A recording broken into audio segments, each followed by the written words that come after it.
नमस्कार। जय श्री कृष्णा। श्री गणेशाय नमः।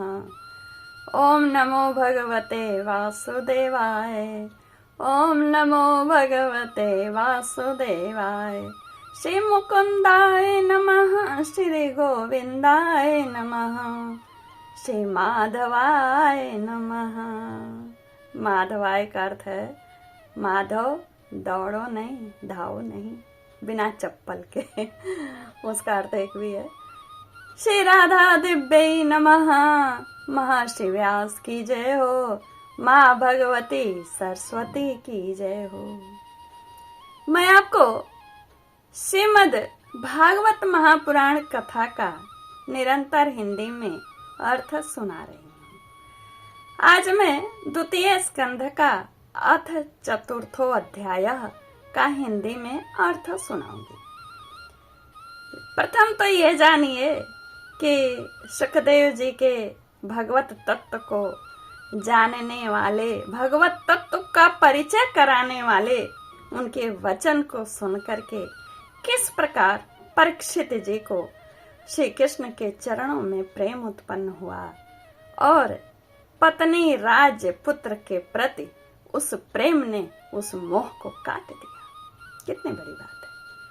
और इस अध्याय में वे सृष्टि विषयक प्रश्न करेंगे कि किस प्रकार इस सृष्टि की रचना किया है परमात्मा ने और किस तरह इसका अपने में लय करते हैं। आइए पूरा अध्याय सुनिए। सूत जी कहते हैं, सुखदेव जी के वचन भगवत तत्व का परिचय कराने वाला तो था ही, और उसे सुन करके उत्तरानंदन राजा परीक्षित ने अपनी शुद्ध बुद्धि भगवान श्री कृष्ण के चरणों में अनन्य भाव से समर्पित कर दिया। और समर्पित करने के कारण शरीर, पत्नी, पुत्र, महल, पशु, धन, भाई, बंधु और निष्कंटक राज्य में नित्य के अभ्यास के कारण उनकी दृढ़ ममता हो गई थी, लेकिन समर्पण करने के कारण एक ही क्षण में उस ममता का त्याग हो गया। और वह भक्ति ने, ईश्वर की कृपा ने एक ही क्षण में त्याग करा दिया। कहते हैं सूत जी, शौनक आदि ऋषियों महामनस्वी परीक्षित ने अपने मृत्यु का निश्चित समय जान लिया था, इसीलिए उन्होंने धर्म, अर्थ और काम से संबंध रखने वाले जितने भी कर्म थे उनका संन्यास कर दिया। इसके बाद भगवान श्री कृष्ण में सुदृढ़ आत्म भाव को प्राप्त होकर बड़ी श्रद्धा से भगवान श्री कृष्ण की महिमा सुनने के लिए उन्होंने श्री सुखदेव जी से यही प्रश्न किया जिसे आप लोग मुझसे पूछ रहे हैं। परीक्षित ने पूछा, भगवत स्वरूप मुनिवर, आप परम पवित्र और सर्वज्ञ हैं। आपने जो कुछ कहा है वह सत्य और मूर्छित है। आप ज्यों-ज्यों भगवान की कथा कहते जा रहे हैं त्यों मेरे अज्ञान का पर्दा हटता जा रहा है। मैं आपसे फिर भी यह जानना चाहता हूँ कि भगवान अपनी माया से इस संसार की सृष्टि कैसे करते हैं। इस संसार की रचना तो इतनी रहस्यमयी है कि ब्रह्मा आदि समर्थ लोकपाल भी इसको समझने में भूल कर बैठते हैं। भगवान कैसे इस विश्व की रक्षा की और फिर संहार कैसे करते हैं। अनंत शक्ति परमात्मा किन किन शक्तियों का आश्रय लेकर अपने आप को ही खिलौना बनाकर खेलते हैं। वे बच्चों के बनाए हुए घरौंदों की तरह ब्रह्मांडों को कैसे बनाते हैं और फिर किस प्रकार बात ही बात में, खेल ही खेल में मिटा देते हैं। भगवान श्री हरि की लीलाएं बड़ी ही अद्भुत अचिंत्य हैं। इसमें संदेह नहीं है कि बड़े बड़े विद्वानों के लिए भी उनकी लीला का रहस्य समझना अत्यंत कठिन प्रतीत होता है। भगवान तो अकेले ही हैं। वे बहुत से कर्म करने के लिए पुरुष रूप से प्रकृति के विभिन्न गुणों को एक साथ ही धारण करते हैं अथवा अनेक अवतार ग्रहण करके उन्हें क्रमशः धारण करते हैं। मुनिवर, आप वेद और ब्रह्म तत्व दोनों के पूर्ण मर्मज्ञ हैं, इसलिए मेरे इस संदेह का निवारण कीजिए। सूत जी कहते हैं, जब राजा परीक्षित ने भगवान के गुणों का वर्णन करने के लिए उनसे इस प्रकार प्रार्थना की, तब श्री सुखदेव जी ने भगवान श्री कृष्ण का बार बार स्मरण करके अपना प्रवचन प्रारंभ किया। कैसे स्मरण किया? श्री सुखदेव जी ने कहा, उन पुरुषोत्तम भगवान के चरण कमलों में मेरे कोटि कोटि प्रणाम हैं। हम सबके जो सुन रहे हैं, कह रहे हैं, सबके कोटि कोटि प्रणाम हैं। जो संसार की उत्पत्ति, स्थिति और प्रलय की लीला करने के लिए सत्व, रज तथा तमो गुण रूप 3 शक्तियों को स्वीकार कर ब्रह्मा, विष्णु और शंकर का रूप धारण करते हैं, जो समस्त चर अचर प्राणियों के हृदय में अंतर्यामी रूप से विराजमान हैं, जिनका स्वरूप और उसकी उपलब्धि मार्ग जो है, उपलब्धि का मार्ग बुद्धि के विषय का नहीं है। यानी स्वरूप और उपलब्धि बुद्धि से नहीं समझा जा सकता। जो स्वयं अनंत हैं तथा जिनकी महिमा भी अनंत है, हम पुनः बार बार उनके चरणों में नमस्कार करते हैं। जो सत्पुरुषों का दुख मिटाकर उन्हें अपने प्रेम का दान करते हैं, दुष्टों के सांसारिक बढ़ती रोक उन्हें मुक्ति देते हैं, तथा जो लोग परमहंस आश्रम में स्थित हैं, उन्हें उनकी भी अभिष्ट वस्तु का दान करते हैं, क्योंकि चर अचर समस्त प्राणी उन्हीं की मूर्ति है। इसीलिए किसी से भी उनका पक्षपात नहीं है। यानी भगवान सबको समभाव से देखते हैं, क्योंकि सब लोग उन्हीं की मूर्ति हैं।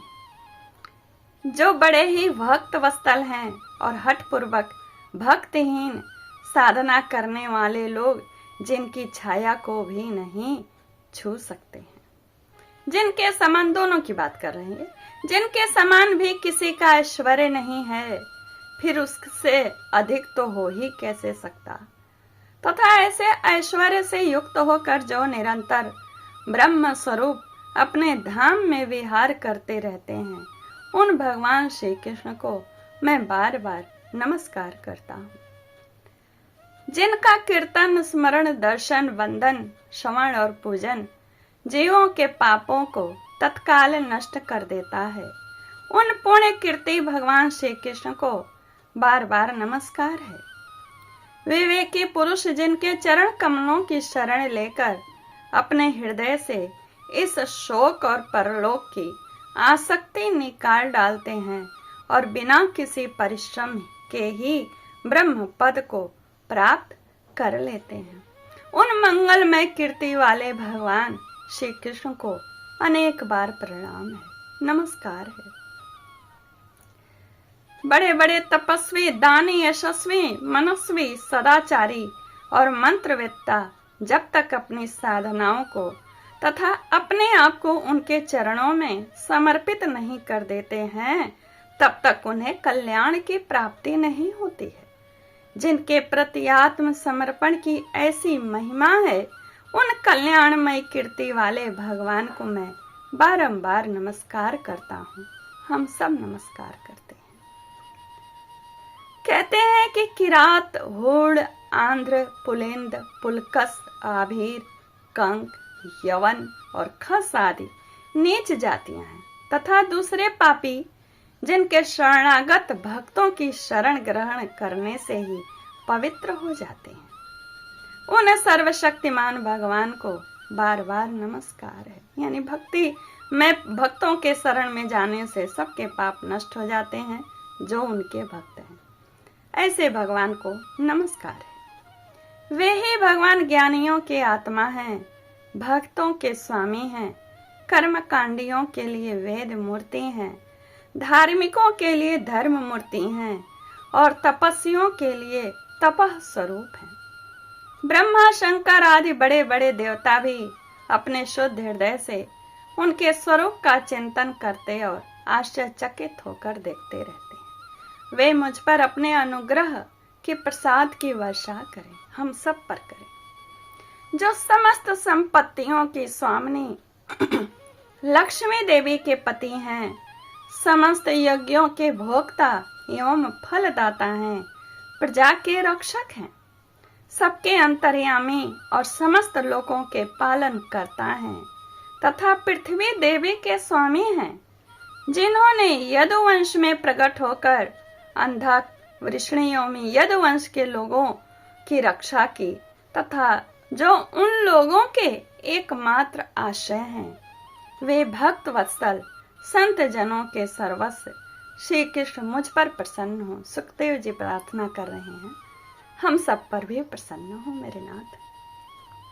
सुनने से ही प्रसन्न हो रहे हैं, कहने से। विद्वान पुरुष जिनके चरण कमलों के चिंतन रूप समाधि से शुद्ध हुई बुद्धि के द्वारा आत्म तत्व का साक्षात्कार करते हैं तथा उनके दर्शन के अनंतर अपनी अपनी मति और रुचि के अनुसार जिनके स्वरूप का वर्णन करते रहते हैं, वे प्रेम और मुक्ति के लुटाने वाले भगवान श्री कृष्ण मुझ पर प्रसन्न हो।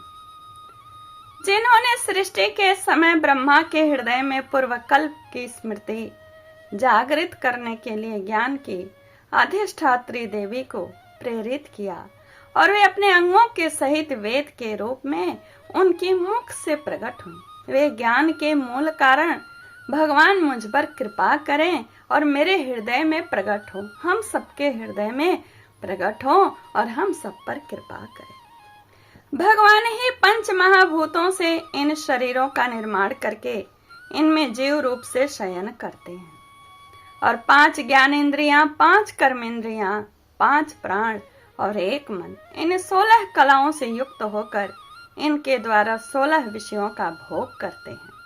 वे सर्वभूतमय भगवान मेरी वाणी को अपने गुणों से अलंकृत कर दें। संत पुरुष जिनके मुख कमल से मकरंद के समान झरती हुई ज्ञानमयी सुधा का पान करते रहते हैं, उन वासुदेव अवतार सर्वज्ञ भगवान व्यास के चरणों में मेरा बार बार नमस्कार है। सुखदेव जी अपने पिता को नमस्कार कर रहे हैं।